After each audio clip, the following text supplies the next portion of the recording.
Շոկ գիշեր էր, երբ նա ծնվեց։ Ծննդատան բակում հայրը պարում էր արբած, չէր ամաչում, երգում գոռում էր խելագարված։ Չէր թողնում գիշերները քնեին չարաճճի ավազակը։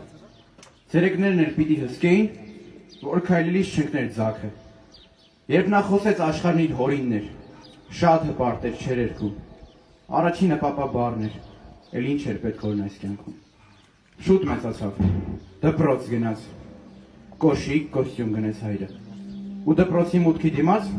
որդուն խորհուրդ տվեց. լսիր տղաս, ցավդ տանեմ, կանգնած ես նոր կյանքի առաջ, դու տղա ես, ինչ էլ լինի, չհանձնվես, միայն առաջ։ Այսպես անցան տարիները, պատանի կյանք, առաջին սեր, մեծանում են տղաները շատ բարդ, պահում գաղտնիքներ։ Հարգում ու սիրում էին բոլորը նրա մինուճար ու թանկ որդուն,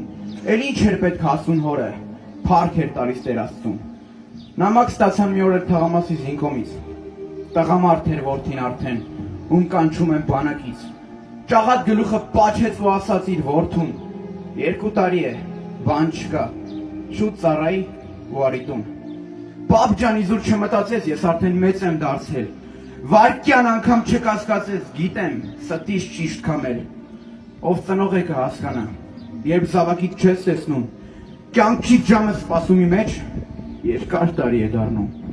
2 տարում մի կյանք անցավ, նկատվում էր գարնան հետքը, մեկ էլ որդուս նամակ եկավ, կրակում են շան տղեկը։ Ախ, Տեր Աստված, պատերազմ էր, գրկեց հոգին սև թախիծը, ամբողջ սրտով անիծում էր տարվա 4-րդ այդ ամիսը։ Շուտ վերցրեց հրացանը ու մեքենայի բանալին։ Մտքում միայն մի բան էր, գնամ հասնեմ իմ տղային։ Հասավ դիրքեր, չթողեցի, որ այս ծառը բարձրանա, ասին ջոկը նահանջում է, տղաները հիմա կգան։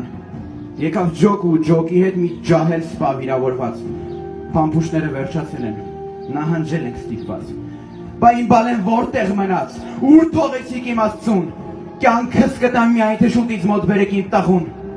Ասին, թե քո քաջ տղեն վազեց նրանց ընդառաջ ու բղավեց ամբողջ ձայնով,